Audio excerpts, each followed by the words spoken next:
Bueno, yo voy a empezar obedeciendo al coordinador de esta sesión y voy a compartir pantalla. Bueno, esta es la presentación que, como ustedes ven, tiene un título un poquito provocativo: reforma laboral y o productividad inclusiva. Como siempre ocurre, o muchas veces, cuando uno está investigando algo, aunque no sea exactamente pertinente para el tema que lo convocan, lo cuela. Y yo estoy dirigiendo un proyecto que se llama Productividad Inclusiva, que creo que es el camino al desarrollo integral y sostenible de la Argentina, que casi nunca se intentó. En realidad, yo creo que podríamos decir nunca. O sea, estuvo las intenciones, pero nunca fructificó. Bueno, este es un proyecto de investigación que estamos haciendo con todos estos colegas y tiene un link que pueden acceder. El corazón del proyecto es aumentar la calidad y la cantidad de inversión en capital humano en primer lugar y en capital físico, para dar lugar de ese modo a la creación de millones de empleos formales y así abatir la pobreza y reducir la desigualdad. Suena muy optimista, pero yo creo que este es un camino que podría tener efectos importantes. Salto a un tema un poco por respeto, porque nosotros empezamos esta investigación a partir de los estudios de Nicholas Bloom, que es un profesor de Stanford, que él, la calidad del management, o sea, la calidad de la administración de empresas, ya se sabe que es muy influyente, pero él, la diferencia que activó fue que pudo medir y comparar entre países. Esa es la novedad. Y él establece que a mejor management, más cantidad y calidad de exportaciones, más eficiencia y más calidad de los productos. Inicialmente se inspiró en evidencia de Estados Unidos y China y algo de la India, pero luego fue ampliando. Subrayo que faltan manuales análogos para el sector público y estudios para otros países. Hay algún paper de Bloom, pero muy poco más. Sobre todo, insisto, cómo se aumenta la productividad del sector público es un desafío todavía pendiente. Bien, cuéntenme un poco de ustedes. ¿Cómo? Hay como un diálogo subyacente, ¿no? Sí. Bueno, este es el cuadro de una de las presentaciones de Bloom, donde queda claro que Estados Unidos encabeza el ranking de calidad del management, siguen Japón, Alemania, Suecia, Canadá. Todo esto nos puede sorprender. México se cuela acá, no están todos los países del mundo, es una muestra. Yo creo, mi hipótesis es porque tiene muchas empresas norteamericanas que han adaptado el management de Estados Unidos. Después aparece Chile acá, cerca de Irlanda y España, y Argentina le ganamos por un gol a Brasil, 2.699 puntos contra 2.684. Es medio gol en realidad.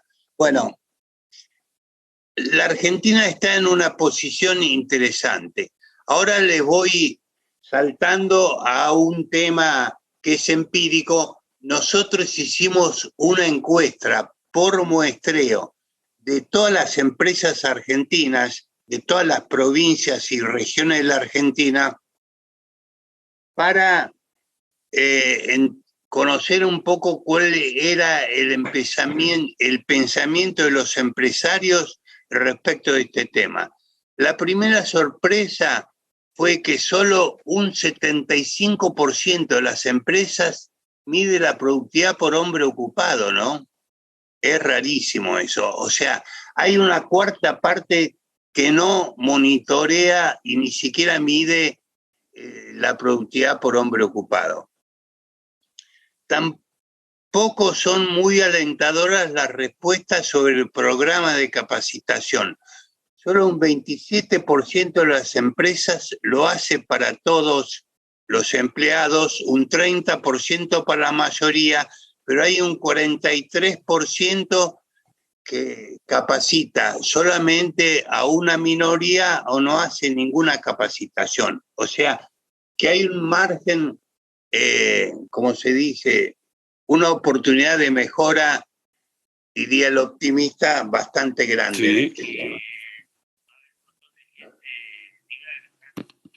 La principal respuesta que nosotros sacamos de esta encuesta, que es bastante alentadora y crucial para la factibilidad de la productividad inclusiva, es que una mayoría del 57% de las empresas encuestadas considera posible aumentar la productividad por persona manteniendo personal, y un 22% cree que es posible mejorar esa productividad aún aumentando el personal. O sea, esto es muy satisfactorio, esto da una oportunidad porque nosotros pensamos que el crecimiento en el sentido de un gran aumento del empleo lo tienen que dar nuevas compañías o nuevas plantas, etcétera. O sea, una expansión del capital instalado. Sin eso, bueno, obviamente en este momento estamos en un ciclo que todavía puede haber capacidad ociosa, pero no es el estado promedio de la economía. Fíjense que acá se le pregunta con respuesta múltiple cuáles son las principales trabas a la productividad por persona. El contexto económico contesta el 77% y los costos laborales aparecen en segundo lugar con 39%. Pero después vamos a ver que esto de los costos laborales tiene algunos matices. Por ejemplo, siendo acá factores que gatillan la ampliación de operaciones o generan nuevas operaciones. La mayor flexibilidad laboral, solamente 8% considera que eso es un factor determinante de ampliar las operaciones o generar nuevas operaciones. Esto es muy significativo y hay que tenerlo en cuenta. Y después se les pregunta qué política pública sería más necesaria para aumentar la productividad. El rumbo más claro lo contestan el 51%, ya sea de la economía o del país, sumados. La menor presión impositiva dice que esto, 38,1% contestan que sí. Y el menor costo laboral, en coherencia con lo que decíamos recién,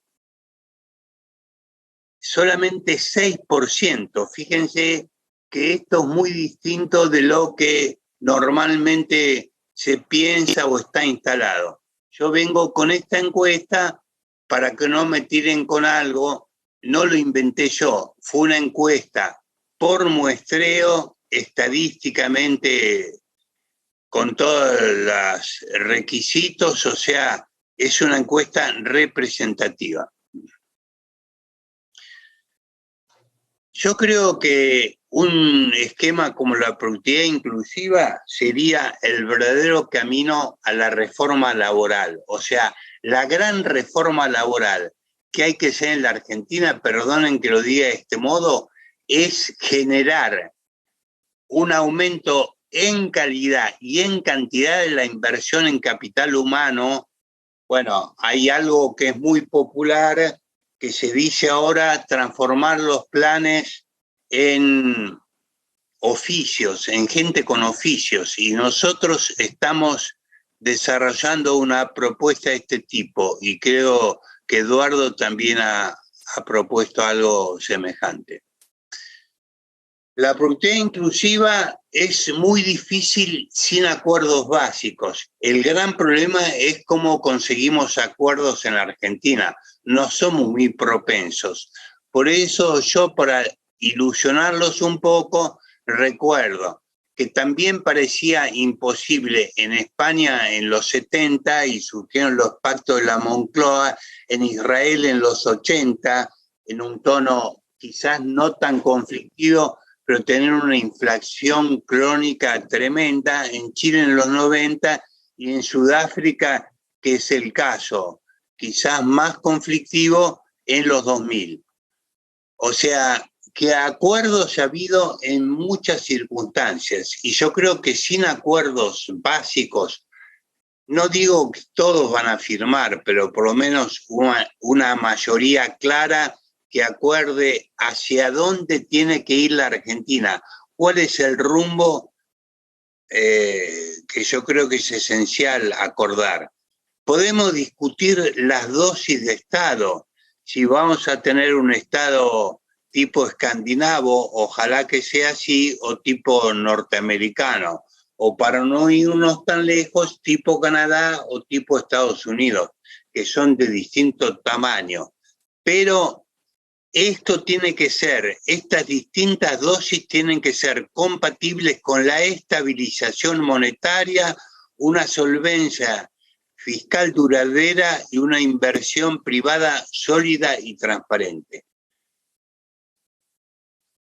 Por eso nosotros proponemos algo que puede ser criticado, lógicamente todo esto puede y va a ser criticado, pero nosotros creemos que es muy difícil, como se experimentó en la reforma del 2017, que fue aprobada por una mayoría del Congreso y sin embargo al poco tiempo fue tumbada y borrada, y el actual ministro de Economía dijo: por fin hemos desarmado completamente la reforma laboral del 2017.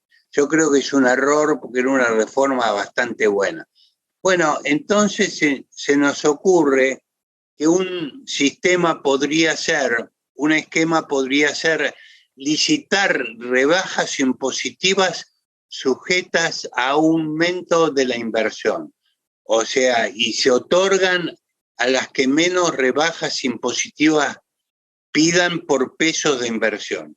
Es un método que ya se probó alguna vez en la Argentina, lamentablemente fue muy esporádico y estuvo discutido por el modo como se aplicó, pero yo creo que hoy tenemos tecnologías donde esto se puede hacer perfectamente y sin ninguna duda de acomodo ni nada. Se puede hacer, lo cual no quiere decir que se haga, pero la tecnología ha aumentado mucho para esto. Y lógicamente yo creo que también un rumbo como el bosquejado puede dar lugar a un crecimiento rápido del PIB. Aquí tropezamos con un tema en el que yo no me voy a meter, que es la macro de corto plazo, que es el tema claramente más endemoniado. Ahora, más endemoniado también cuando la política mete la pata. Por ejemplo, para mí un caso bastante flagrante de intromisión política fue precisamente en diciembre del 2017, cuando la economía estaba creciendo y desde el poder político se bajó la línea de que había que bajar las tasas de interés. El Banco Central cedió en esto y yo creo que fue un tremendo error, porque después vino una corrida. No digo que ese haya sido el único factor, pero hay que ser muy cuidadoso con la política macro de corto plazo, ¿no? Bueno, con esto termino mi exposición. Quise ser breve y quedo disponible, Armando, a lo que vos mandes. Bueno, muchísimas gracias, Juan. Muy interesante porque va en contra, las conclusiones de la encuesta van de alguna manera en contra de lo que uno cree que es la opinión del empresariado, ¿no? Uno supone, bueno. Entonces, si les parece, escuchamos a Eduardo y después abrimos el turno de preguntas. ¿Les parece bien así, no? Mejor así, así se hace habitualmente acá en estas reuniones. Bueno, Eduardo, entonces. La pregunta era ¿por qué necesitamos una reforma laboral?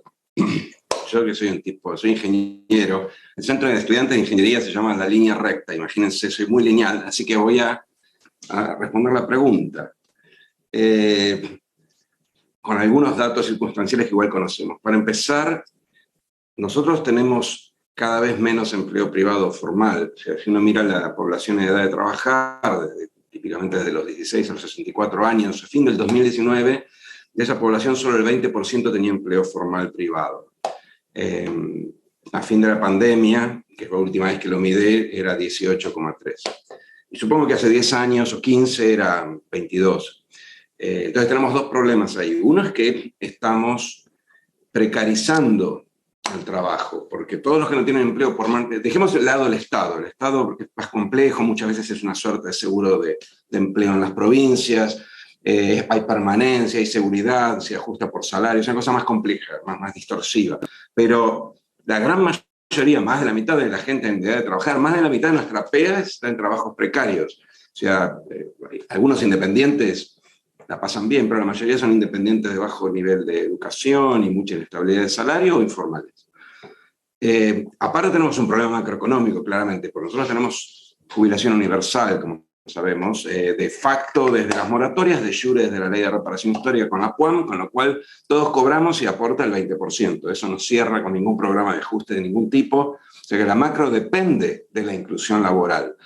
Los trabajadores tienen que trabajar y aportar, tienen que trabajar con mayor productividad porque si no, no pueden aportar porque su salario es muy bajo y tienen que aportar, incluyendo a los independientes. Entonces tenemos un problema macro que está originado en la exclusión laboral y después tenemos un problema moral, un problema de descapitalización. El trabajador formal tiene una productividad mayor que el informal, por varias razones. Entre otras cosas porque el trabajador informal trabaja en una empresa informal. Gran parte de la informalidad laboral se asocia a empresas pequeñas y micro que no pueden básicamente pagar los 150.000 impuestos que les clavamos todos los días. Y si uno mira, hay algún trabajo para la OIT, creo, de Roxana Mauricio hace poco, en donde muestra o estima que el 65% de los asalariados informales en la Argentina trabajan en empresas de hasta 5 empleados. Y ahí no es una cuestión de que sean caros o baratos, incluso ni siquiera de formación. Básicamente son empresas que son informales y que no pueden blanquear la nómina porque son informales, no les cuadra contablemente.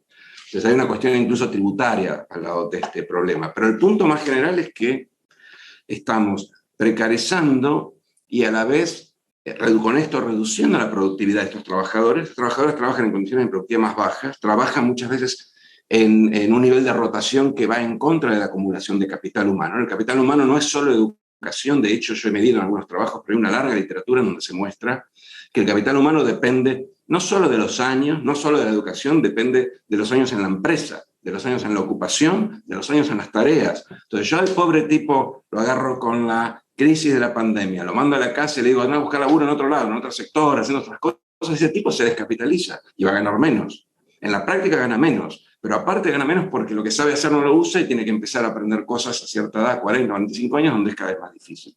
Entonces, estamos creciendo menos por eso. O sea, yo siempre pongo el mismo caso, si uno descompone, siguiendo la fórmula de Solow, esto es para economistas, pero si uno descompone en sus factores el crecimiento de Israel de los últimos 27, 28 años, la mitad de ese crecimiento es poner más gente a trabajar. Es aumento del trabajo efectivo. Y eso, la historia de Israel lo sabemos, importaron 1 millón de rusos en los 90 y pusieron a trabajar a los ortodoxos y a los árabes en los 2000. Nosotros, si ponemos a trabajar en el sentido de darles trabajo de calidad a nuestros trabajadores, vamos a crecer. Con eso solo vamos a crecer. De hecho, creo que es la forma más fácil de crecer en Argentina, es poner a la gente a trabajar. Entonces, hay muchas razones por las cuales necesitamos incluir a esa gente. La reforma laboral es necesaria porque sin una reforma, o sin varias reformas, porque, digámoslo desde ya, una reforma total que ya se intentó con algunos elementos muy interesantes en el año 2016, 2017, va a fracasar, porque cuanto más, en política pública, cuanto más complejo, es como escribir una editorial, una idea. Cuanto más complejo es el proyecto de reforma, el proyecto de ley, lo que queramos hacer, más difícil es que pase. Entonces, desde ya diría, hay como diferentes cosas que hay que pasarlos, pero como en versiones, en paquetes más chicos. Creo que es más fácil. Pero creo que sí, tenemos que hacerlo porque si no, básicamente el país no tiene salida. O sea, ni va a crecer, ni va a estabilizar fiscalmente. Y aparte hay, como decía, un problema moral, que estamos precarizando a nuestra población y estamos reduciendo su bienestar. ¿Qué es una reforma? ¿Cuáles son los ingredientes, a mi juicio, de esa reforma laboral? Que hay más, pero voy a poner los principales.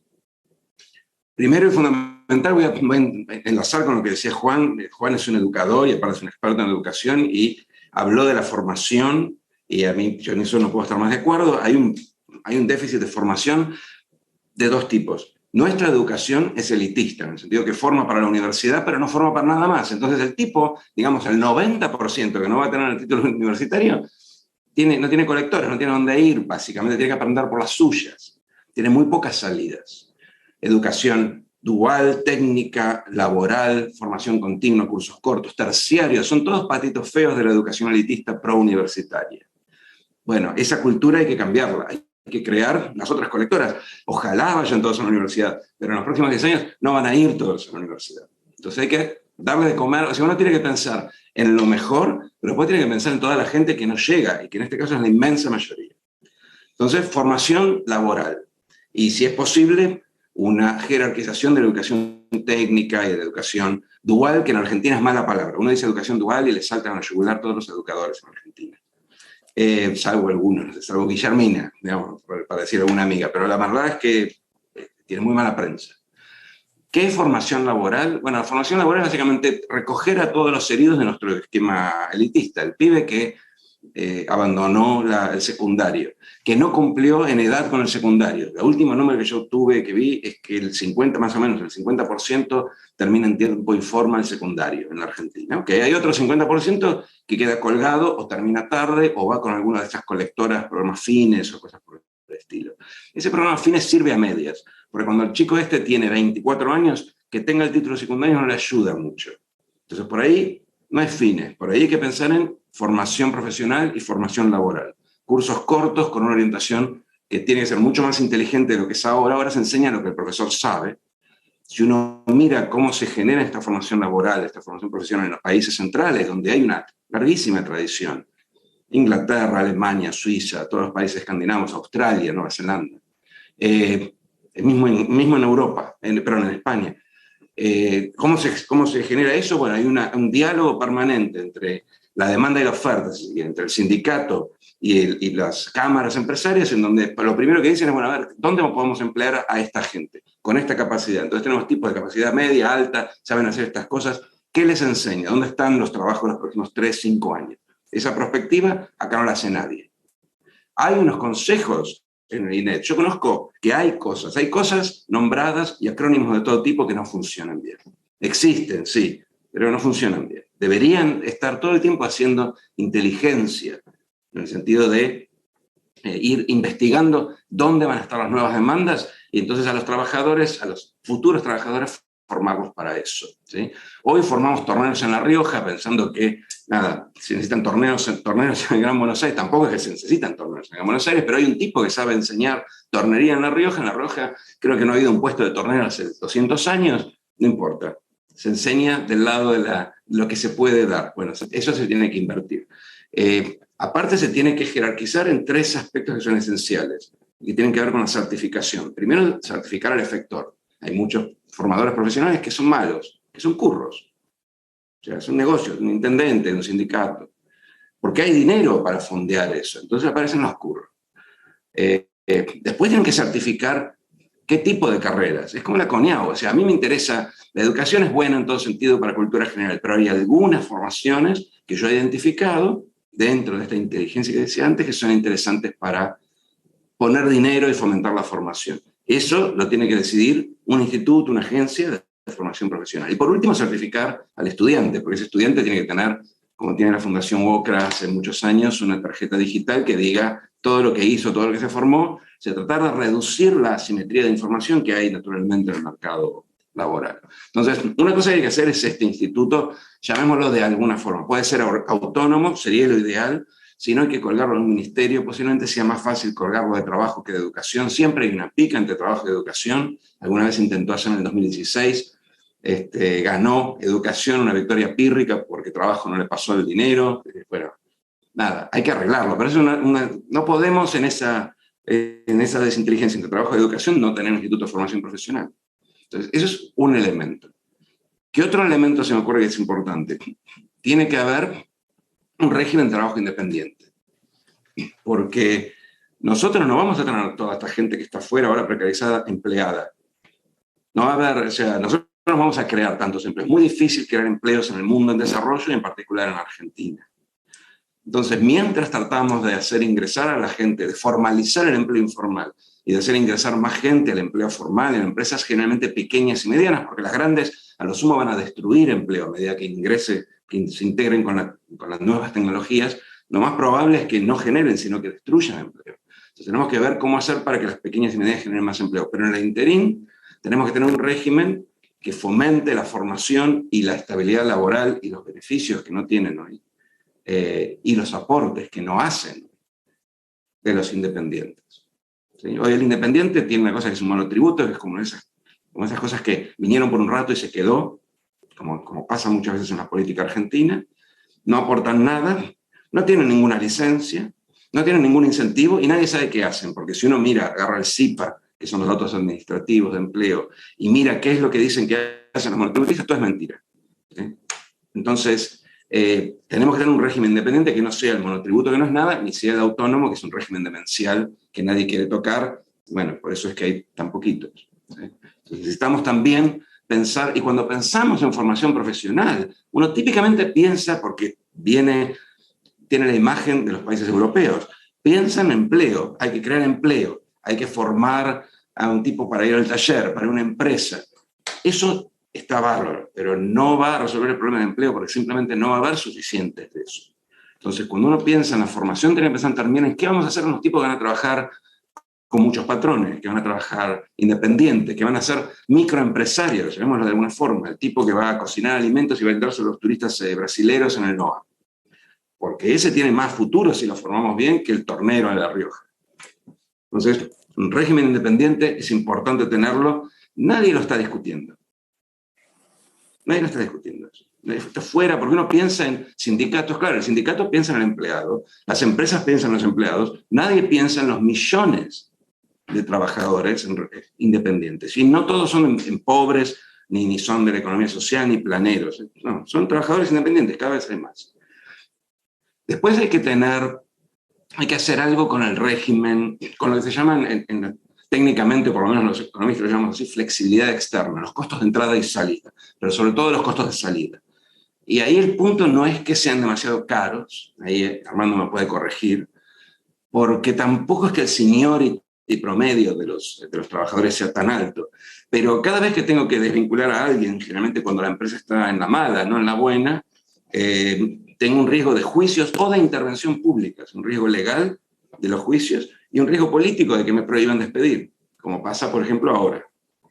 Entonces yo voy a tomar a alguien y digo, es como casarme con alguien. El día que yo me peleo con este hombre o con esta mujer, voy a perder la casa. Y eso en empresas grandes, que son las que se sientan a la mesa con los sindicatos, no les va ni le viene porque la incidencia laboral es 5%, la empresa grande puede pagar incluso el juicio. Pero las empresas pequeñas, medianas y micro, que son las que efectivamente generan la mayor parte del empleo y que generarán el nuevo, la mediana no tanto, pero la pequeña no da vuelta a un juicio. Se come un par de juicios y está realmente mal. Entonces, tenemos que tener un régimen de desvinculación que sea menos oneroso en las malas, ¿sí? Que a mí venga el gobierno y me diga ahora, no, a partir de ahora eliminamos la prohibición de despidos y vamos a bajar cargas. Todo eso me importa cero, porque yo sé que cuando yo tenga que despedir, va a ser un momento malo para el país muy probablemente, y todo eso me lo van a sacar. Entonces mi costo esperado sigue siendo infinito, no importa lo que me prometas para mañana. De hecho, llama mucho la atención que Moroni, cuando habla de sacar el despido, la prohibición de despidos, dice, porque ahora estamos creciendo, igual a fin de año vamos a ver si seguimos creciendo. O sea, el mismo tipo, el mismo ministro está diciendo que la prohibición es endógena, es condicional a crecer. Pero claro, ¿cuándo lo voy a echar yo? ¿Cuando estoy creciendo? No, lo voy a echar cuando estoy cayendo. Entonces mi costo de despido es infinito. Y así uno le pregunta a las empresas pequeñas, que son las que tienen que tomar gente, si tomarían gente, y medio que no responden, se rían.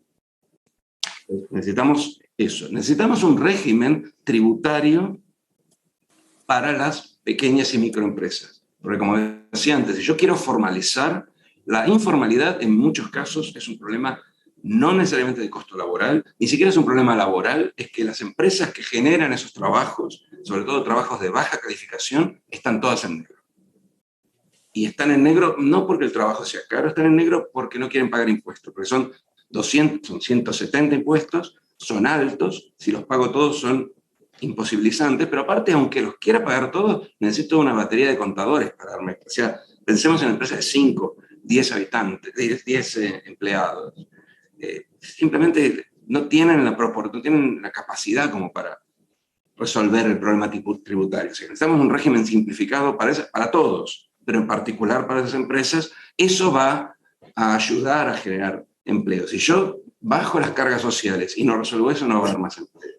Si yo castigo a las empresas porque están negreando trabajo y no les doy una salida, las empresas van a decir, haz lo que quieras, yo no tengo otra. Entonces yo, para tener una política de formalización, tengo que tener un garrote y una zanahoria. La zanahoria es facilitar el blanqueo, la formalización, pero aparte facilitar el blanqueo de las empresas. Si yo facilito el blanqueo de los trabajadores y no el de las empresas, tampoco voy a tener formalización. Entonces, como ven, es una batería. Es muy difícil hacerlo. Una sola medida casi que no tiene impacto. ¿Sí? Y después hay otra cosa que me parece que es importante, y con esto voy a cerrar, y que es lo más complicado, y es el descuelgue, o como queramos llamar, la adaptación de las negociaciones colectivas a la heterogeneidad de la realidad productiva argentina. Argentina tiene grandes empresas, muy pocas medianas empresas, y después muchas empresas pequeñas y enanas. Como toda Latinoamérica, tiene mucho enanismo empresario. El que negocia es Techint, o Arcor, o el HSBC, o el Banco Nación. Pero después, cuando uno baja, el sistema financiero no tiene empresas chicas, pero cuando uno baja en cualquiera de las empresas de alimentos y baja lo que negociamos en términos de aumentos salariales, de condiciones de convenio, a las empresas pequeñas y medianas, simplemente no les cuadra. Es muy difícil de implementar, tanto a nivel impositivo como a nivel de aumentos. Entonces, uno tiene que darle a las regiones, a las actividades y a las empresas pequeñas algún margen de libertad para negociar cosas específicas. Obviamente eso es kriptonita para los sindicatos, pero existe la posibilidad de armar algo que está, de hecho, es legal y nunca se utilizó, que es una negociación, es una flexibilización, una negociación parcial por grupos de empresas. ¿Por qué cuando uno habla de empresas individuales el sindicato se opone? Porque eso genera, por dos razones. Una, que genera una desigualdad entre el trabajador y la empresa, una desigualdad en la negociación, por eso se hace una negociación colectiva. La otra es porque les obtura un mecanismo a los dirigentes sindicales de control de las diferentes unidades sindicales. Si cada uno negocia por su cuenta, pierden el control del sindicato, básicamente. Entonces hay una cuestión política también. Pero tiene que haber alguna manera de que yo no le clave a la pobre pequeña empresa de Patagonia, del NOA o del NEA, los mismos criterios que YPF o que Techint. ¿Sí? Porque claramente los intereses son distintos y las situaciones son distintas. Entonces, como ven, y hay más medidas, pero como ven, la reforma es en realidad una batería de medidas. ¿Sí? Y ni siquiera empecé a hablar de la historia de planes, cambiar planes por trabajo, porque ese es otro grupo completamente distinto que tiene otras idiosincrasias que en algunos casos se superponen con las que mencioné y en otros son cuestiones mucho más difíciles de complementar y de atacar políticamente, como por ejemplo prejuicios culturales. ¿Sí? Hay mucha gente de la economía popular que no es contratada porque son negros, porque son villeros. Dicho esto entre comillas, obviamente. Entonces, por más que les baje, les ponga el salario complementario, arme el empalme, nunca empalmo a nadie, o empalmo trucho, empalmo gente que las empresas lo llaman al ministro y dicen, llaman al ministerio y dicen, mira, quiero contratar a esta persona, me la pones en el empalme. Pero digamos, no tiene ningún impacto porque las barreras son de otro tipo. O sea que esa es otra cosa, otra discusión sumamente compleja, que tiene puntos de solape, pero agrega dimensiones adicionales a lo que mencioné acá. Pero solo pensar en los trabajadores, en personas que alguna vez trabajaron, en asalariados que cumplen con un trabajo regular, o un monotributista que cumple con un trabajo regular, pero está precario, solo para eso necesitamos una batería de medidas, que idealmente no deberían presentarse en una sola ley porque seguro que en algún lado se empantana. Mejor hacerlo de una. Yo para acá creo que hablé de más, perdón. Bueno, fantástico, Eduardo. Luego podré dar mi opinión, pero ha pedido la palabra para una pregunta Carlos Kramer. ¿Está Carlos por ahí? Sí, acá estoy. ¿Me escuchan? Carlos, ¿qué tal? ¿Cómo estás? Bueno, con el permiso de todos voy a hacer una muy pequeña historia. Cuando comienza el gobierno de Raúl Alfonsín, un muy pequeño grupo que tratábamos de colaborar, que fatigábamos el derecho laboral, yo en menor medida y desde la doctrina, y que veníamos de la izquierda, que con perdón de todos los presentes, todavía creíamos que el proletariado iba a tomar definitivamente el poder. Entonces nos preocupaba realmente, como tema reformista, la corrupción sindical, que Manrique, con la ley de obras sociales y algunas otras leyes, las había recontrapotenciado. Pero pensábamos que la legislación laboral para un partido, para un país burgués, no estaba del todo mal. Entonces aparece en el Ministerio de Trabajo un personaje para nosotros desconocido, que sacó chapa de que tenía algunos cursos hechos en España, si la memoria no me traiciona, que se llamaba Armando Caro Figueroa. Y a todos los que veníamos de la izquierda, incluso algunos que venían incluso del PC, como Adrián Goldin, nos dio vuelta la croqueta. Estoy hablando de año 84, 85. Nos explicó ya la necesidad, pero la necesidad de cambiar las leyes laborales y cambiar las leyes y cambiar la forma de negociar. Han pasado muchos años. He pasado por muchas convicciones. No obstante, los argumentos de Eliach y de Eduardo son terminantes. A ello agrego, porque la tengo acá presente, que mi esposa, Guillermina Tiramonti, hace rato, primero en absoluta soledad y ahora con algunas compañías, dice que nuestra educación está absolutamente perimida. Eso no solo es grave porque ella asegura con ejemplos que gente con menos del secundario completo pueden adquirir, y que vienen de estratos bajos, pueden adquirir los conocimientos mínimos para incorporarse a un mercado que exige gente con algunos conocimientos de la tecnología. Me pregunto yo, han pasado muchos años, los argumentos dados son terminantes, absolutamente terminantes. No voy a repetir lo de Juan, ni lo de Eduardo, ni lo de Guillermina. Son absolutamente terminantes. ¿Qué pasa que no se puede seguir adelante? Esta es mi gran pregunta. Entiendo, los gordos de la CGT ya no representan a nadie, a punto tal que han incorporado al secretariado a un Moyano que es fantástico porque ha salido increíblemente, esto lo contamos en El Mundo y nadie lo cree, en las revistas del corazón, porque ha hecho casamientos en lugares exclusivos para los burgueses y sale en todas las revistas fashion. Este hombre está en el secretariado de la CGT. ¿Cómo puede ser? ¿Cómo puede ser que más de la mitad de la fuerza de trabajo argentina esté absolutamente marginada de todo beneficio, del jubilatorio, del de obras sociales, etcétera, etcétera, y todos estén en silencio? No puede ser. Yo estoy seguro, pero seguro, de que somos la mayoría inmensa del país los que queremos este cambio.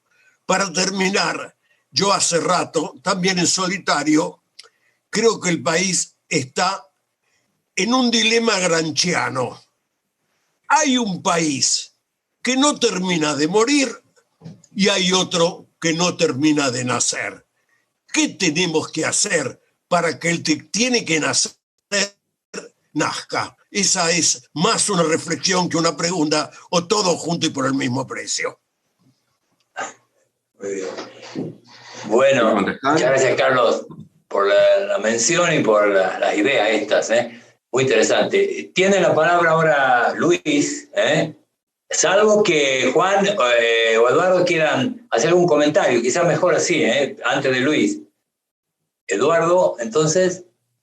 Mirá, a ver, si esto fuera tan fácil ya se habría hecho. Hay muchas razones por las cuales no se avanza. Yo creo que hay un cambio. Yo no creo que la historia se repita, creo que hay un cambio. Hay un cambio básicamente porque estamos peor que antes y porque tenemos menos márgenes. Y el hecho de que los pobres voten a Milei, más allá de que Milei no es mi candidato, obviamente, me está diciendo que hay mucha gente que ya se dio cuenta que la pobreza inclusiva, como quiera llamarla, el planismo, el social cristianismo asistencialista, populista de Latinoamérica, creo que todo eso llegó a su fin. Nadie sabe muy bien cómo reemplazarlo, pero hay un cambio de actitud. Me parece que nosotros tenemos que usar y apalancar. Ahora, también es cierto que al 90% de nuestros dirigentes políticos todo esto le importa muy poco, pero muy poco. No veo, ¿a quién ves vos enarbolando la bandera del trabajo? Todo el mundo dice más trabajo, más y mejor trabajo dicen, lo cual es un oxímoron, porque si es mejor es más productivo, por entonces menos. Una de las razones es que nosotros tenemos un problema de representación en estos temas como en otros, como el de educación. Guillermina, corregime si me equivoco, pero ¿por qué todo el mundo habla de educación y nadie hace mucho por la educación? Me parece porque a los políticos realmente les vale nada esto. Entonces, y te voy a poner un caso, un ejemplo, y con eso me callo. Yo el año pasado armé un proyecto, escribí de mi mano con otra gente que conoce del tema, incluyendo algunos que son abogados laboralistas, un proyecto de Instituto de Formación Laboral Continua, que básicamente choreó de cosas que yo le pedí a tipos que son amigos, Miguel Ponte, que estuvo en la Secretaría de Empleo en el 2016, lo hablé con la gente de la UOCRA que hacen formación, quiero decir, todas ideas viejas, recicladas, modernizadas, ¿sí? Es que no tenía ningún copyright. De hecho, se los di a los senadores y diputados radicales y se lo presentaron ellos. Lo firmaron ellos. ¿Okay? Y después nadie hizo más nada con eso. ¿Qué quieres que te diga? Si nadie lo levanta, no lo van a sacar. Yo más que escribirlo y melonear a los diputados no puedo. Juan, sí, yo terminé, perdón.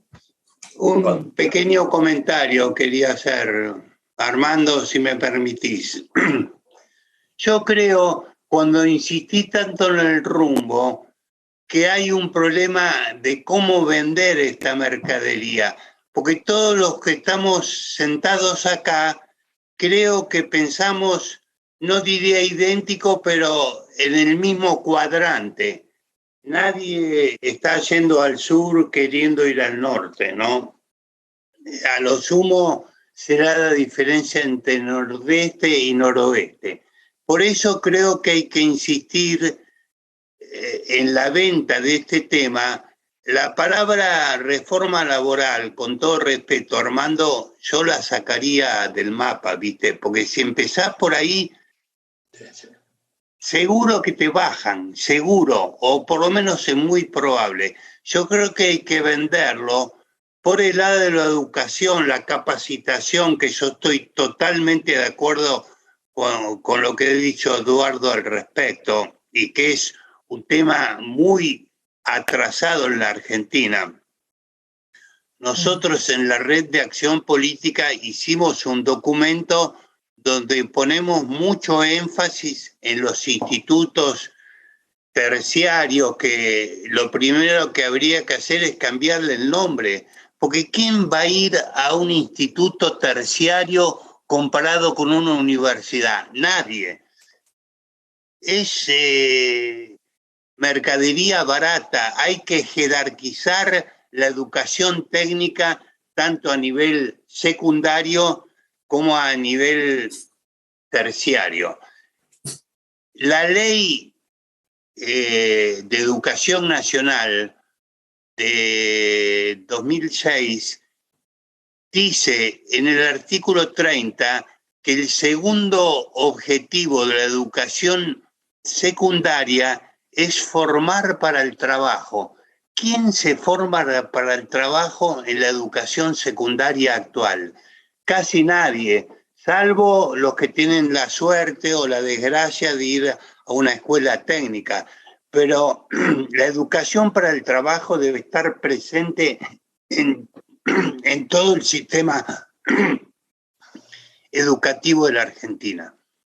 Y entonces yo creo que hay que atacar el tema no tanto por la reforma laboral, sino por un rumbo claro que aliente la inversión y genere empleo, y simultáneamente estás generando calificaciones, etcétera, etcétera. Yo creo que la reforma laboral hay que dejarla para más adelante. Ustedes vieron en la encuesta que lo que más se quejan los empresarios es del costo laboral o diríamos del sobrecosto, que hay muchas comparaciones donde la Argentina, el costo laboral que no va al bolsillo del empleado, es enorme la proporción. Y eso es lo que hay que atacar inteligentemente. Pero yo creo que hay que empezar por un rumbo que genere mucha inversión en capital humano y en capital físico, y de esa manera que se empiecen a crear empleos.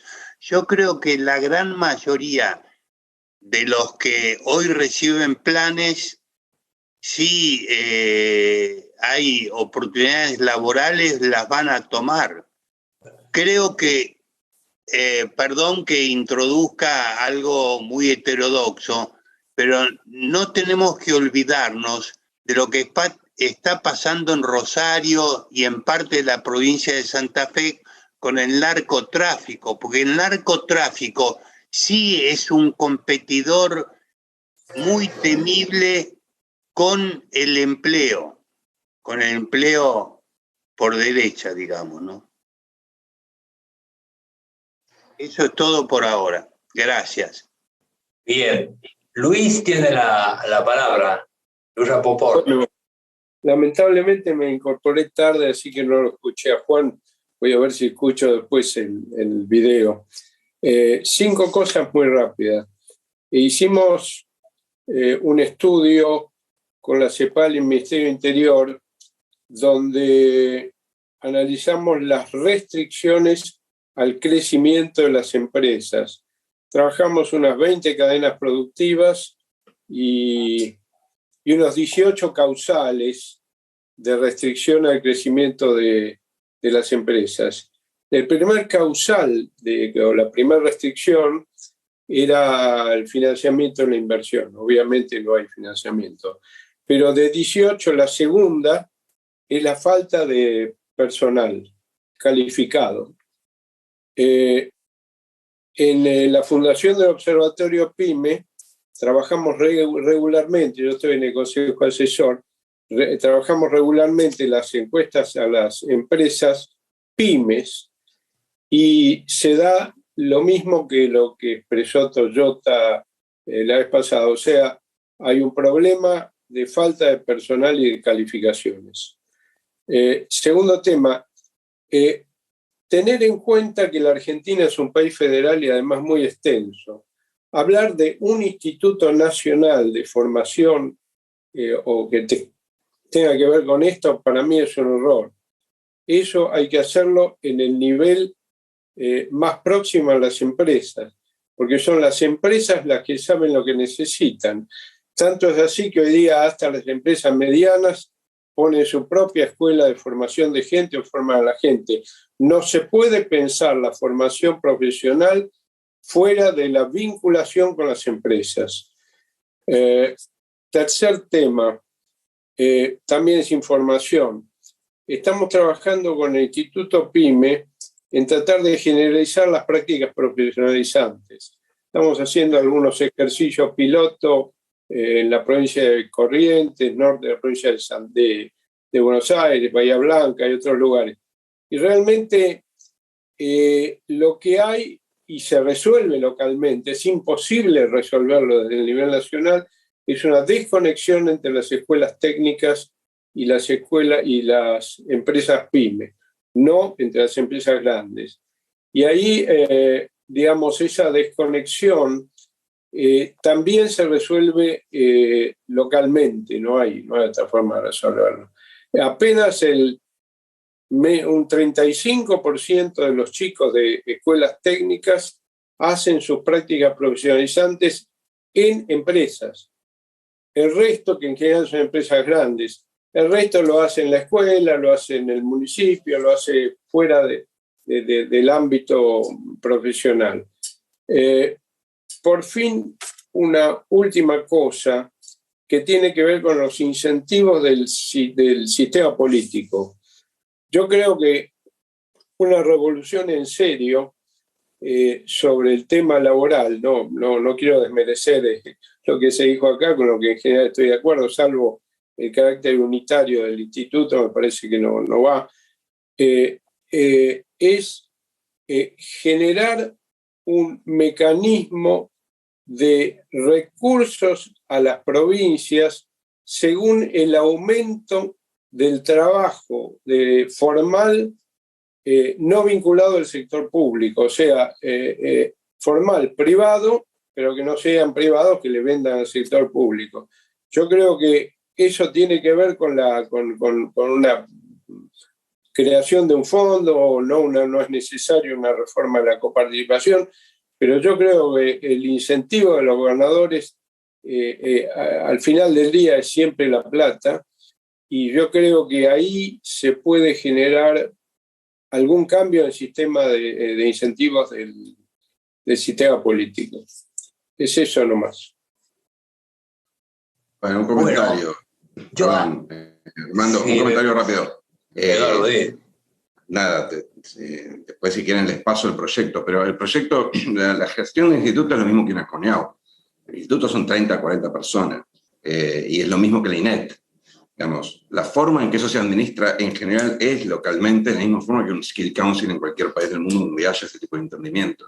Lo que pasa es que en algún lado vos tenés que reglamentar cuáles son las condiciones de distribución de los fondos que son nacionales de formación profesional, de la misma forma que lo hace el INET a nivel nacional. Lo que dice Luis es estrictamente así. Ni siquiera a nivel provincial, la gente no se muda, entonces los mercados laborales son locales y el conocimiento y las especificidades de la demanda son locales, y la mayor parte de esa interacción entre el privado y el sindicato tiene que ser a nivel, por lo menos, de las ciudades. No digo las ciudades pequeñas más difícil, pero las ciudades. O sea que en ese sentido el proyecto incorpora eso y nada, está presentado, si querés pues te lo paso, pero claramente eso es una necesidad. No hay mercados nacionales laborales, pero sí hay autoridades educativas nacionales que reglan cómo funcionan después a nivel descentralizado. Pero lo mismo que las escuelas técnicas. Sí, hay un ejemplo interesante que es el de Córdoba, a través del FOPET, que es un organismo creado por el mismo sector empresario, que, bueno, es largo contarlo y además sería interesante que lo cuente la gente del FOPET, pero creo que buen ejemplo en la Argentina de funcionamiento del mercado de trabajo y sobre todo de la capacitación de los chicos. Es interesante. Yo quiero agregar dos cositas sobre este tema del federalismo. Primero, no sé si todos saben que la Universidad Eva Perón de San Luis tiene formación profesional a roletes y la Universidad Nacional de Córdoba, repito, ahora forma también en oficios y... Certifica oficios, exactamente. Lo segundo que quiero decir es que en el documento de RAP que está en internet se da una visión federal de este tema de la formación para el trabajo, se propone crear institutos regionales, ¿viste? Porque provinciales hay que ver cómo funcionan. Regionales, pero eso es un tema operativo que no conviene profundizar ahora. Sí creo que hay que agregarle la dimensión, porque todos nosotros hablamos de empresas y hablamos de empleo. Y lo que en la ley intentamos hacer, que es mucho más complicado, es agregarle la dimensión independiente, porque vos, si formás para el empleo, te va a faltar empleo, de la misma forma que te faltan lugares donde formar para el empleo, porque no hay suficientes empresas medianas y grandes que tengan la capacidad para formar. Entonces, uno tiene que expandir eso. ¿Sí? Ahora, sí. Me dejan un último punto. No hay que olvidarse de que hay un problema de falta de empresas en la Argentina. La Argentina tiene 14 empresas cada 1.000 habitantes, Chile tiene 58, un país más o menos de verdad, Italia tiene 100, y acá tenemos un problema vinculado con cantidad y calidad de las empresas, ¿no? Sobre todo cantidad. Yo, antes de dar la palabra a Carlos de nuevo, haría un comentario, es decir, ¿cómo llegamos a este punto, ¿no? Entonces, en primer lugar, en el sistema laboral hay un desvío del estándar de la OIT en materia de libertad sindical, ¿eh? Y eso repercute sobre el sistema de negociación colectiva y repercute sobre el ejercicio del derecho a huelga, donde en Argentina se registran abusos que no están admitidos dentro de la doctrina del Comité de Libertad Sindical. Entonces, me parece que una primera actividad tiene que intentar acercar al llamado modelo sindical argentino a los estándares internacionales, que no son cualquiera, sino los de la OIT, que tiene un especial prestigio dentro del movimiento obrero internacional. Entonces, ahí en ese sentido hay que caminar. En segundo, llegamos hasta aquí porque los técnicos que frecuentan el peronismo se han encargado de añadirle costos y sobrecostos, creyendo que mientras más caro sea el despido disminuiría, la cantidad de despido disminuiría. ¿No es cierto? Entonces, eso sí es necesario depurar, porque se suman hasta 4 o 5 veces la indemnización originaria que salió en la ley de contrato de trabajo del 73, se va sumando. Acabo de descubrir una del Código Procesal de Salta que le mete una duplicación de vuelta a todo lo que ya está duplicado. Ahí me parece que hay que actuar, ¿no es cierto? Ahora, si alguien me preguntara a mí hoy qué hay que hacer para resolver los problemas que tenemos, me parece que la formación, la capacitación, como ha dicho Juan, y cito un ejemplo, acabo de terminar una reunión, Salta está viviendo ya una euforia minera y está iniciando un boom minero. Entonces fui a una reunión donde se está definiendo el plan estratégico minero.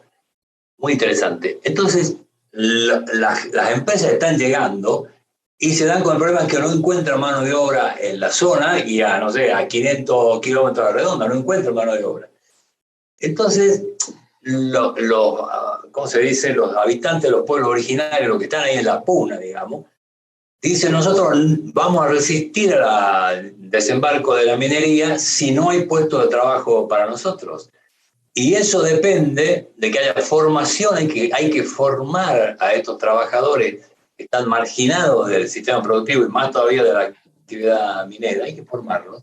Y entonces uno de Olacapato, algo así, en un pueblo de Salta, dijo, que la Universidad de Salta desembarcó con un curso de capacitación en oficios que están demandando las empresas mineras, y cuando había 150 plazas, se presentaron 600 postulantes. En pueblitos que son, la gente que vive en los cerros, viene buscando, lo cual pone en cuestión esto de que hay gente planera que está enviciada con el plan y que son vagos, que no quieren trabajar. La gente cuando ve una oportunidad, la va a buscar, ¿no es cierto? O sea, esto de la productividad inclusiva me parece que es muy importante, y además suena bien al oído de aquellos que tienen que hacer esfuerzo por integrarse. No es decir, bueno, aquí vamos a desarmar los derechos, vamos a quitar todas las garantías. No, suena bien. Y respecto de las cuestiones que señalaba Eduardo, está claro que el sistema, digamos, unitario, el sistema unitario sindical que tiene su réplica en la negociación de los convenios colectivos es nefasto. Eso se hizo para poner en paralelo el poder político del peronismo vertical con el sindicalismo vertical. Y eso hace que, por ejemplo, sindicatos que recaudan cuotas en Salta, suponte 1 millón de pesos mensuales de cuotas de afiliados, giran ese dinero a Buenos Aires automáticamente y reciben 100.000. O sea, la gran masa de recursos está centralizada. Entonces, hace falta, digamos, permitir lo que Eduardo llamó descuelgue, que es un tema técnico, es decir, cómo uno se puede descolgar de un convenio colectivo y cómo se puede darle autonomía a aquel sindicato local. Y ahí la experiencia de Toyota reciente, la experiencia de Vaca Muerta reciente, es muy importante. O sea, quiero decir que es cuestión de profundizar, sabiendo que no es fácil, ¿no? Pero si se juntan ideas y se junta, vamos a decir, prudencia política, para que saber llevar esto no es fácil, podemos ir encontrando esta solución. Este es mi comentario. Perdón, una pregunta, Armando. Vos dijiste que la Universidad de Salta tiene cursos de formación profesional también. Sí, por eso cuando tú lo dijiste me llamó la atención, porque no son escuelas secundarias que van a montar educación técnica, sino es que la universidad que seleccionó en diálogo, y la Universidad de Salta no es muy, digamos, muy avispada, que digamos, según creo, seleccionó, dialogando con los empresarios mineros, que son canadienses, australianos, ahora coreanos que vienen por el litio, seleccionó los oficios que van a ser demandados por esta nueva ola minera y montó con personal universitario y con las técnicas universitarias estos cursos de capacitación. Y entonces, muy interesante, muy interesante. Gente, vamos, que son, claro, gente que son absolutamente marginadas de trabajo, lo llaman pueblos originarios, que estaban ahí en la reunión, y decían, queremos capacitarnos, y tenían la preocupación de qué va a pasar cuando se termine el litio, cuando se termine el oro. Hay un yacimiento de oro aquí fastuoso, ¿no?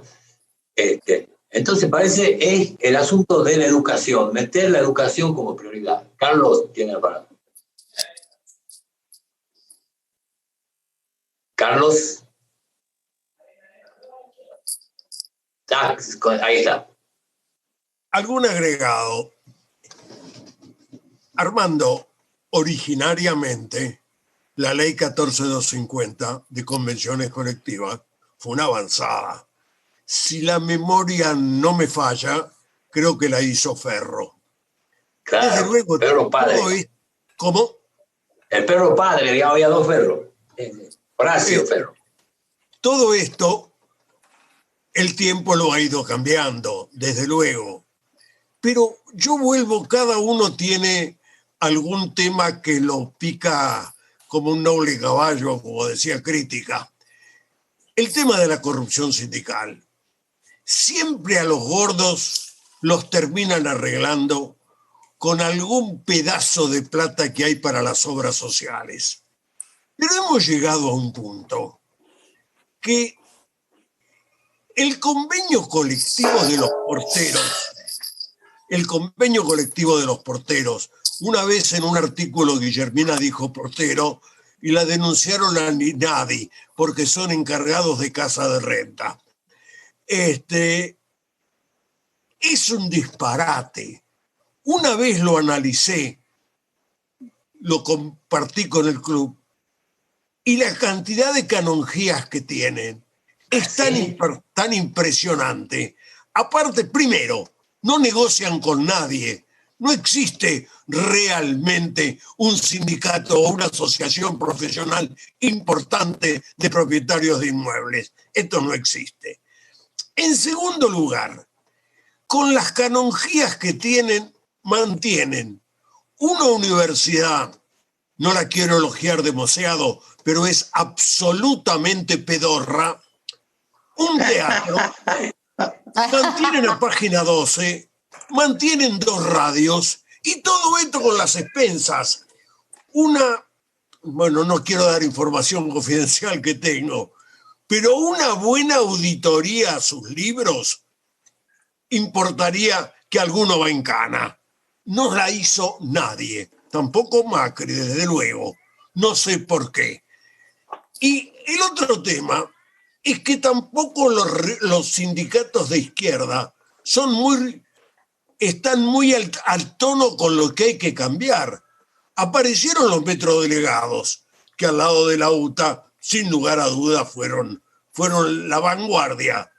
Pero los metrodelegados se oponen a los cambios tecnológicos en el subterráneo, porque perderían muchos de sus afiliados. Así que navegar a favor del proceso en la Argentina es cada vez más difícil. Nada más. Muy bien. El sindicato de porteros fue fundado por Evita, que le dijo a su portero, anda, que era José Santamaría, anda y formó un sindicato. José cumplió la orden de Evita, fundó el sindicato, y el nieto, Víctor, sigue siendo secretario general. 3 generaciones, es absurdo eso es, pero bueno. Bueno, no sé si alguien tiene... ¿Ha quedado alguien con la palabra pendiente? Carlos.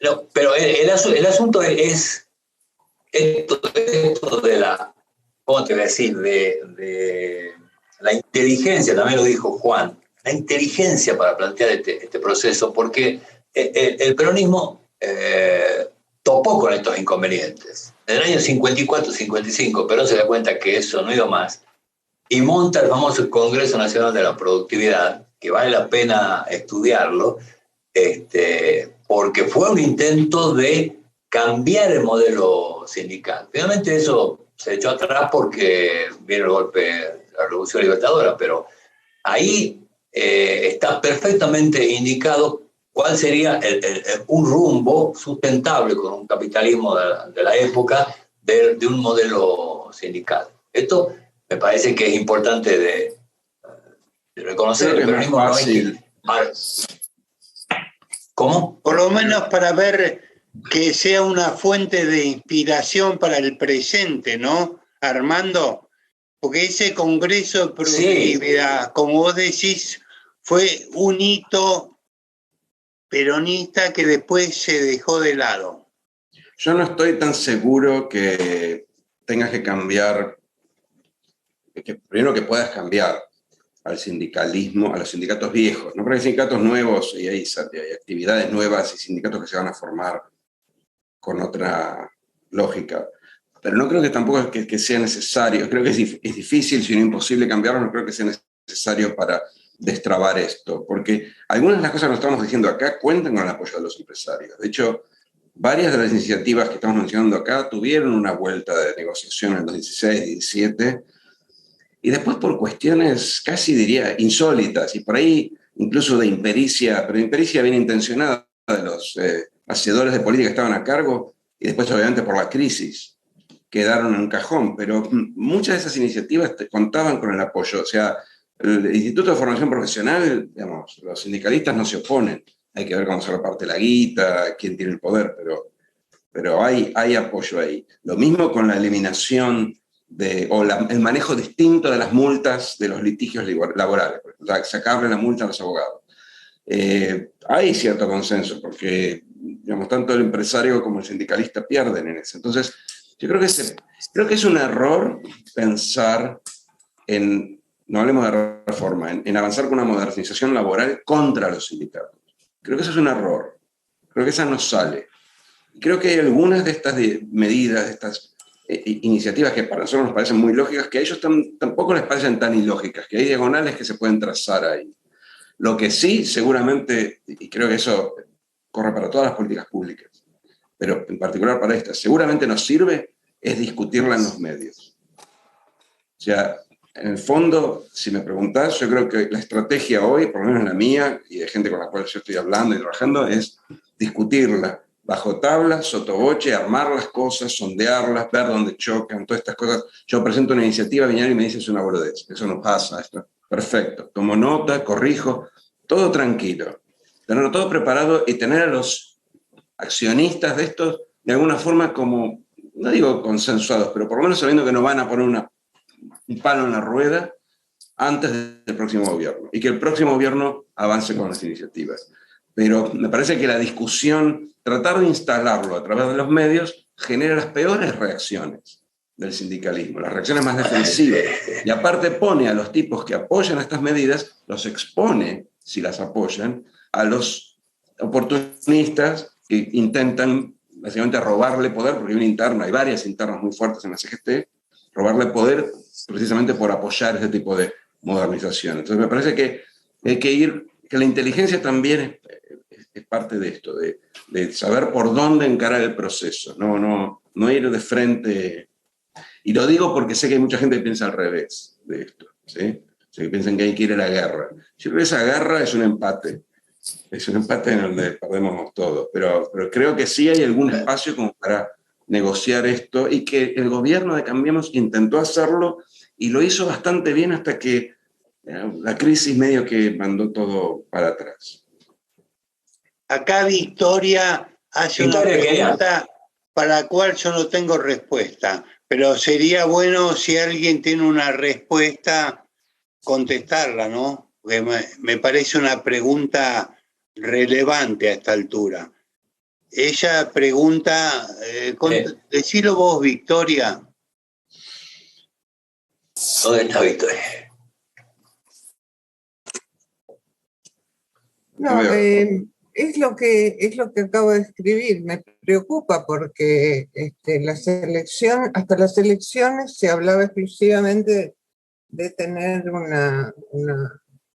mantenerse unidos, no hablar de propuestas, porque todas iban a ser encaradas a partir después de la Asunción, pero realmente este es un tema central, y y otras reformas de las que se habla hace un montón.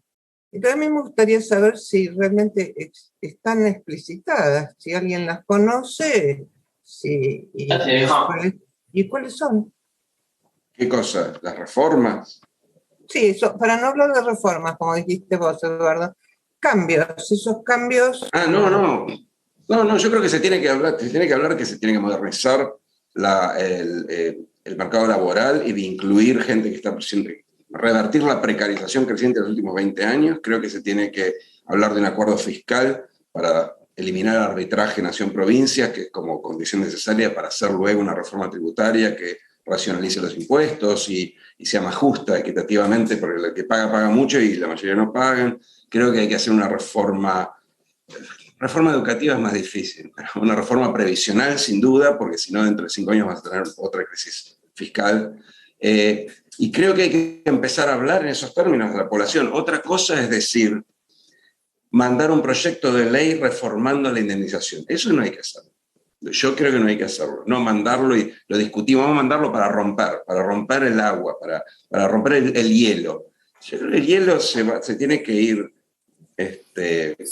ablandando de manera más sutil. Pero hablar de que no podemos seguir así, de que tenemos que tener cambios que son cambios en donde hay ganadores y perdedores, hablarlo a ese nivel de generalidad, pero con ese nivel de precisión, creo que es fundamental, porque si no, cuando llegás vas a estar muy condicionado. La gente va a esperar que vayas para la izquierda y vos todo el tiempo pensás tener para la derecha.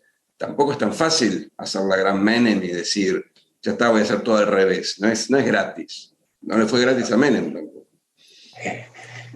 Si me permiten una referencia histórica, me parece interesante. En el año 97, la CGT, que en aquel momento existía, firmó la mochila austríaca, firmó la reforma de la mochila austríaca, firmó la descentralización de los convenios colectivos dándole prioridad al convenio de empresa, firmó la derogación de los estatutos especiales, empezando por el estatuto especial periodístico y demás. ¿Qué año, o sea, Armando? 97, llamado, no me acuerdo cómo se llama, bueno, lo tengo ahí todavía, lo tengo firmado, recuerdo ahí. ¿Por qué eso no funcionó? Porque la UIA exigía el despido libre y no quería entrar. Es decir, el maximalismo de la Unión Industrial en ese momento echó para atrás aquella reforma. Y la anécdota es la siguiente: cuando fui a verle al secretario general, que era Dale, y bueno, ahora hay que cumplir el acuerdo, me dijo, esto es papel higiénico, y me lo tiró. Porque él sabía que la reforma había perdido peso político, ¿no? Había perdido peso político en el Ministerio de Economía y había perdido peso en la industrial. Pero te quiero decir, el peligro no es que diga la ortodoxia no se toca, no. Entraron en el diálogo, entraron en la negociación, pusieron límites, por supuesto, pero al final aceptaron que había que cambiar algo, ¿no? Pero lo que vos dices... Sería bueno, Armando, que vos escribieras una nota periodística contando esto, porque nadie lo sabe. Sí, No, sí, lo tengo por ahí al acuerdo, y tengo perfectamente en la cabeza cómo fue aquello, ¿no?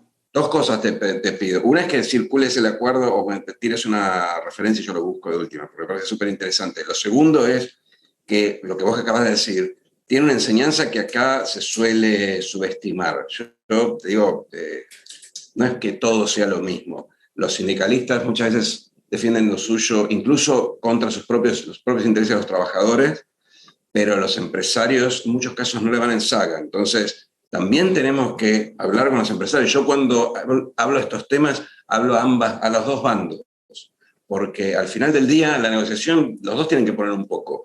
Y nuestros empresarios a veces, tu historia básicamente lo que dice es que tuvimos la oportunidad y los empresarios medio que no estuvieron a la altura. Pasaron otras cosas, claro, pero... Eso es el asunto. Mira, un ejemplo, una de las reformas que a mí hoy, al tiempo, me parece mejor hecha de los 90 fue el del accidente de trabajo, que se hizo con tecnología chilena, Osvaldo Giordano, que conocía todo demás, esto, se hizo esta reforma. Bueno, cuando la RT funciona adecuadamente, lealmente, cumple la ley, el asunto gana prestigio. Ahora, si la ART descuida su compromiso y se convierte en una agencia que recauda dinero, desprestigia la reforma y la echa para atrás. Lo mismo pasa con la empresa de servicios eventuales. Si la empresa de servicios eventual usa su prerrogativa para generar falso empleo temporal y todo no va bien, entonces, una política laboral tiene que tratar de que los efectores, los sujetos que tienen que administrar determinados servicios cumplan con la legislación, ¿te das cuenta? La legislación sobre salud y higiene es una cosa obsoleta. O sea, tenemos la ley de jornada del año 1929, Carlos, 1929, no sé quién era el presidente, sería bueno, Irigoyen era, claro. Entonces, estas cosas, en este empate que está ahí, está todo, no toquemos nada, mejor no toquemos nada, pero en algún momento hay que entrar, ¿no? Muy interesante. Bueno, y después otro problema gordo que tenemos por eso es, ¿qué pasa con la enorme, quién lo dijo, Eduardo? Bueno, aquí tenemos trabajadores informales que están en manos de empresas informales, y la economía informal genera empleo negro, obviamente. Entonces, la OIT hace años viene diseñando una metodología, una técnica para transformar empleo informal y economía informal, empresas informales en empleo formal. Es una técnica muy interesante que no despierta resistencia en los sindicatos, pero hay que poner en la práctica. Hay que tener gente que sepa cómo se hace, gobiernos provinciales, gobiernos municipales preparados, ¿no? Porque ¿quién decía que el empalme que al final no funcionó? Bueno, la idea de que hay que hacer un empalme es buena, pero ¿cómo se hace? Bueno, eso tenemos que discutirlo y pulir la herramienta, ¿no? Y son herramientas que no se pueden hacer al barrer, a todos iguales. Hay que todo lo que hace con los taxistas que son de negro, con lo que cobran en el estacionamiento, con lo que hacen empanadas, con lo que venden chorizo en la calle, eso hay que buscar.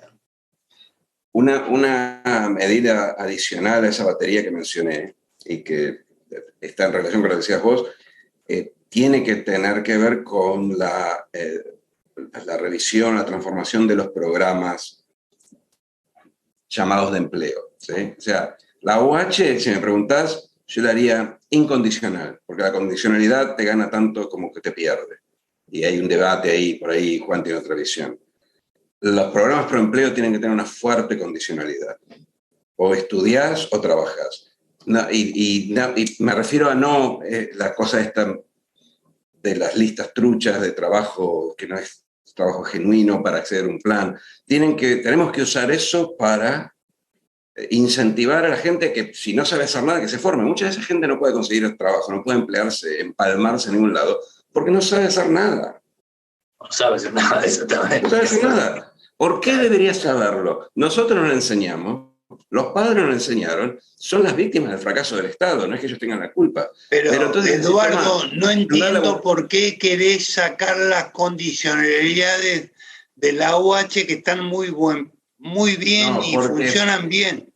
No, por eso te decía, seguro ibas a pensar distinto. No, hay un debate. Eso es cierto que funcionan, también es cierto que las condicionalidades son un costo de transacción alto para los más indigentes y muchas veces entonces queda gente afuera y por eso que quedaban cientos de miles afuera de la UH. Acordate que los tuvieron que salir a buscar en el 2016, 2017, todavía los buscan, porque el llenar el papel, el proceso, que para nosotros nos parece una trivialidad, a veces es la razón por la cual los más pobres o los más indigentes no accedan. Entonces te quedás muchas veces sin la cola inferior. Entonces hay un debate, yo no soy un experto, se lo he escuchado a, no sé, gente que sabe de este tema, la gente del CET, Guille Cruces, por ejemplo, hablábamos mucho de esto en el 16-17, la verdad es cierto, la condicionalidad te aumenta un poco, pero hay que ver, tampoco es tanto.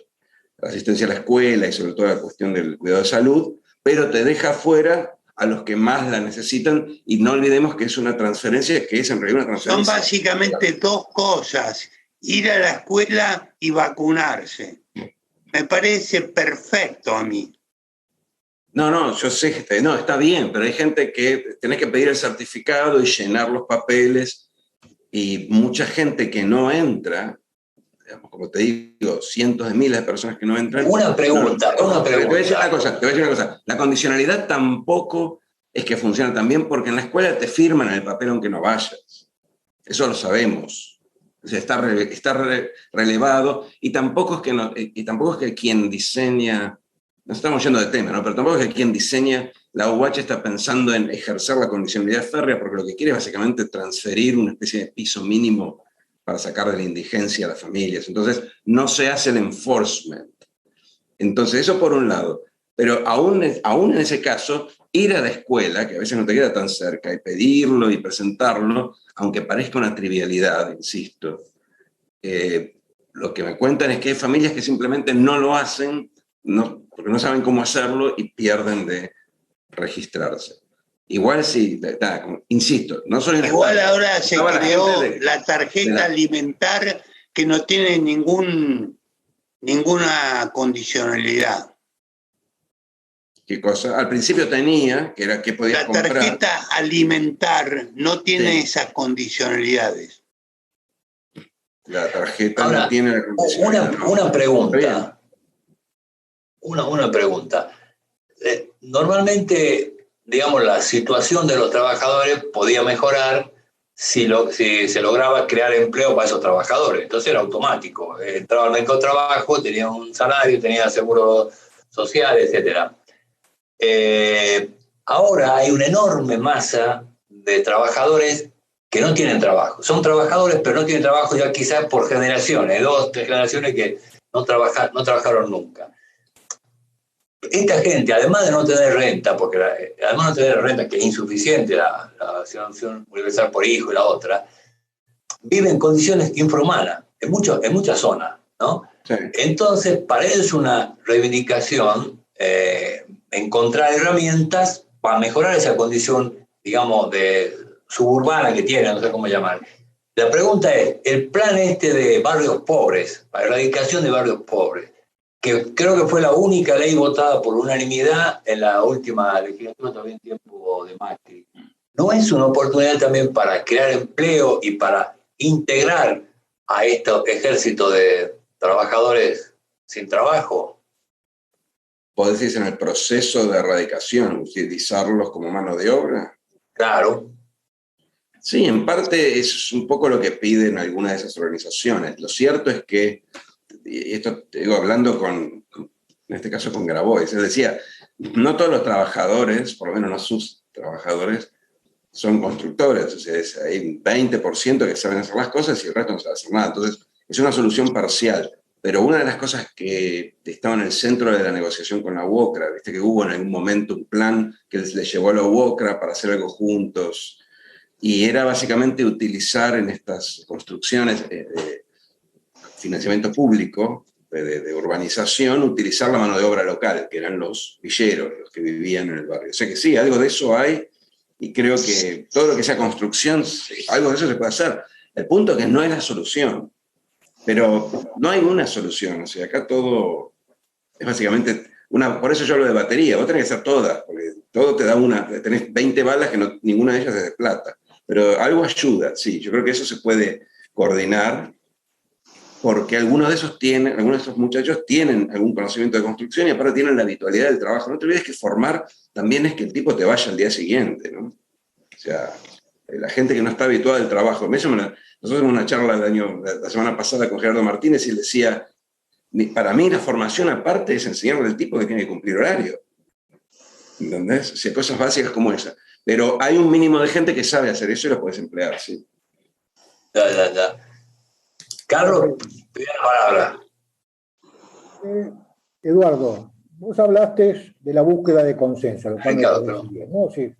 No hacerlo público, trabajar en silencio y buscar consenso entre los sectores empresarios y los sectores del trabajo, ¿correcto? Si no entendí mal la idea, para consensuar algunas medidas de modernización, ¿no? Si yo no te entendí mal, pareciera que más proclive el mundo del trabajo a aceptar algunas reformas para modernizar el mercado de trabajo que el sector empresario. No sé si te entendí bien. No, a ver, ok, pero haceme la pregunta. Porque, digo, el mundo empresario también es heterogéneo, digo, no hay una cosa, claro, la UIA. La UIA sabemos lo que expresa, pero ese no es el mundo empresario. Yo conozco bastante el mundo empresario, no es el mundo empresario. Entonces digo, cuando hablamos de mundo empresario, ¿de quién hablamos nosotros? Porque no es Toyota ni es Arcor, digo, eso es otra cosa. No, es un buen punto. Primero, una aclaración.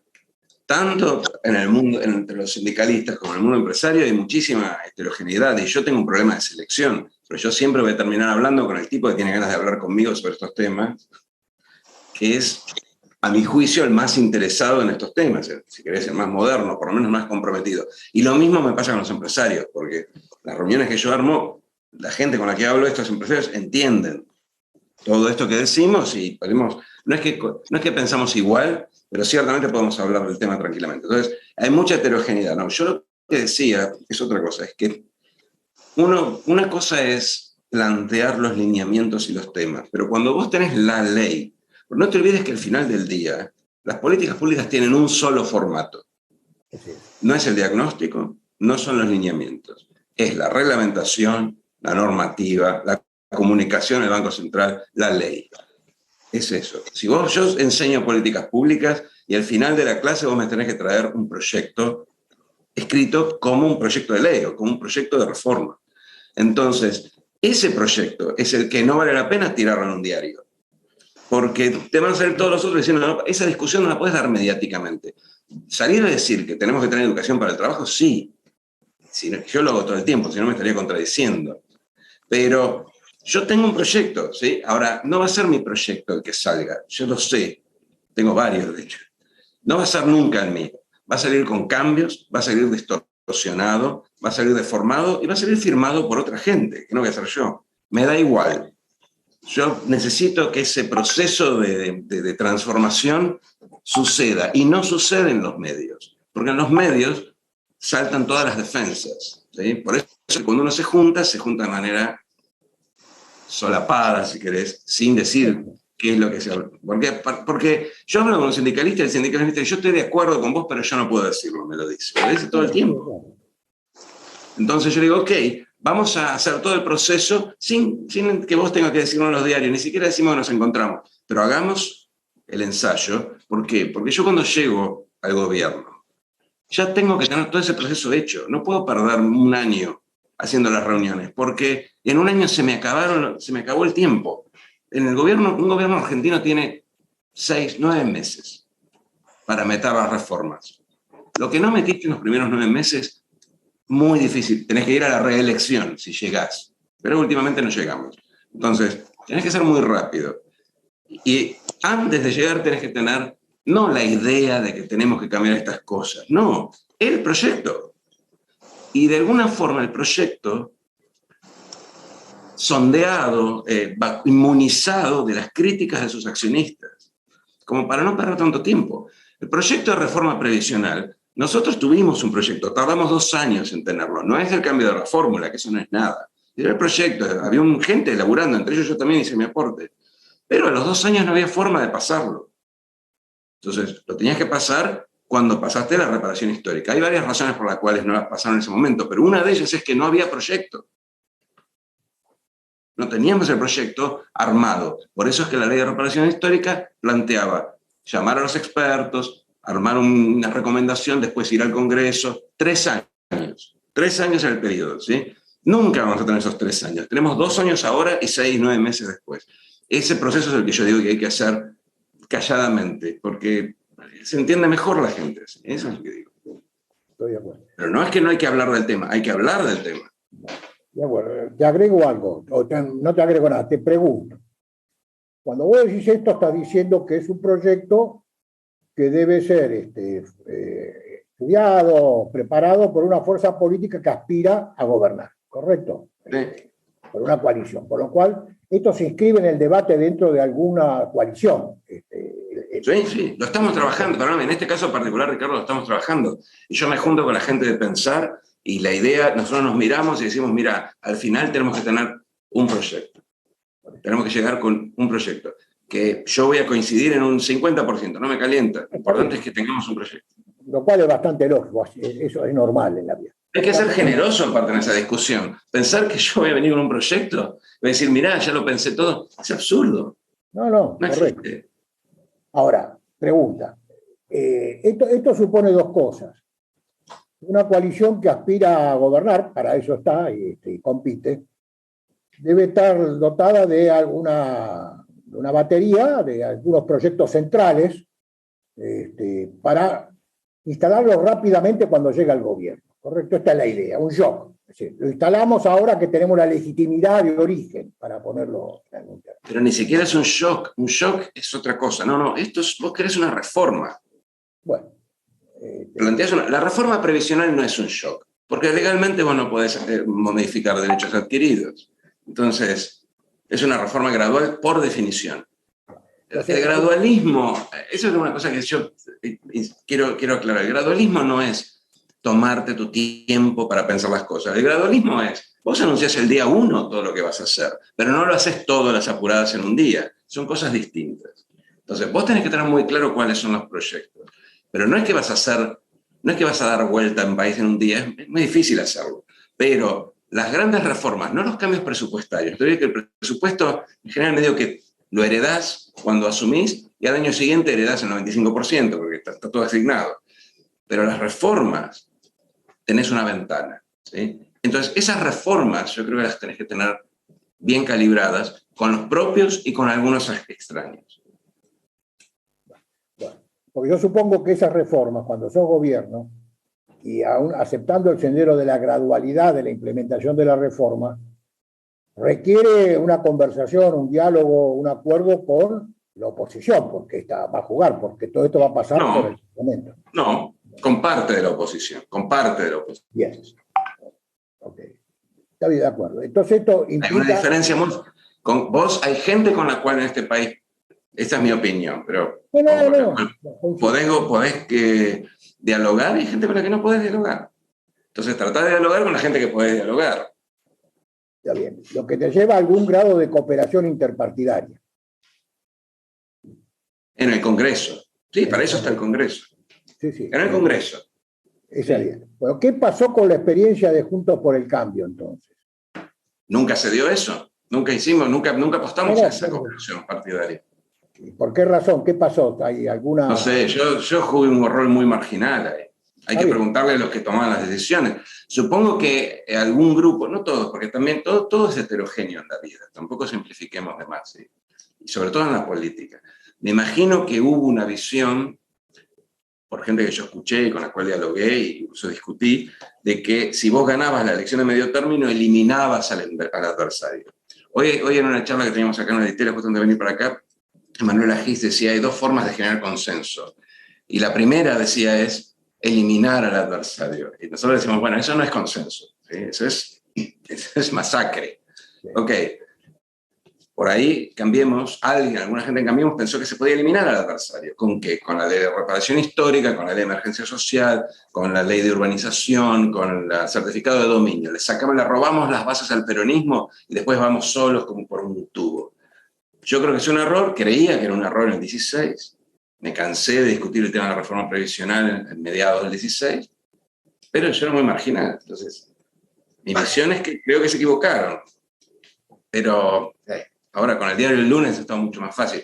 Lo que sí creo es que hayan equivocado o no, no hay que volverlo a hacer. Porque si hacemos lo mismo, vamos a pasar por el mismo problema. De acuerdo. Gracias, Eduardo. Bueno, ¿estamos sobre la hora o tenemos unos minutos más? Yo me tengo que ir. Me están esperando para la cena, para una cena acá cerca. Así que, pero bueno, si el presidente me da el permiso, Sí, cómo no, Eduardo. Adelante, Armando. Bueno, no, muchísimas gracias, Eduardo, por la intervención. Por lo menos a mí me mueve las ideas, me obliga a pensar muy interesante. Tenemos que juntar, Armando, porque vos sabés más que yo, mucho más que yo de este tema. Y a mí ojalá, no. Me sirve, yo voy tomando notas mentales de todo lo que decís, incluyendo... Perfecto. No, mi idea es decir, está bien que es difícil hablar con la oposición, con los sindicatos, con la dirigencia. Lo que yo veo desde aquí es que la oposición no tiene un mensaje para los trabajadores, no para los dirigentes. Es decir, ¿qué le dice la oposición del futuro gobierno a los trabajadores?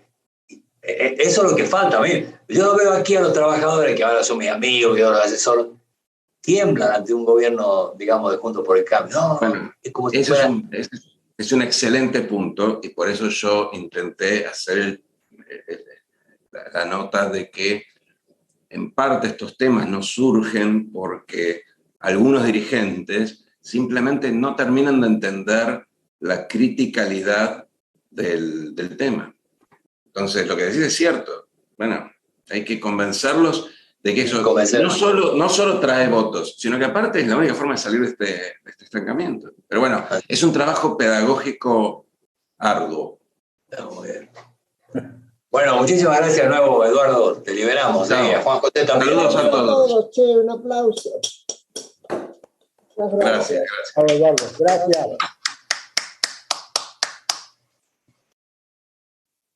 Aplaudimos, sí.